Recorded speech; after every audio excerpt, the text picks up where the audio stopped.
dagaalamayaasha al-shabaab ay ku soo qaadeen fariisinka ciidamada dawladda federaalka Soomaaliya ay ku leeyihiin xaafadda Wadaag ee magaalada Beledweyne ayaa wuxuu ahaa mid ku bilowday jig xoogan kadibna ay isweydaarsadeen labada dhinac taashiirada xoog leh ee laga soo maqlayay xaafadaha kala duwan ee magaalada Beledweyne.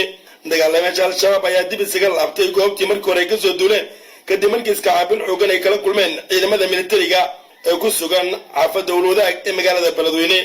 weerarkan ay soo qaadeen dagaalamayaasha al-shabaab ilaa iminka ma jirto khasaare ka dhashay dhimashadii dhaawac ee ka horeysay qaraxa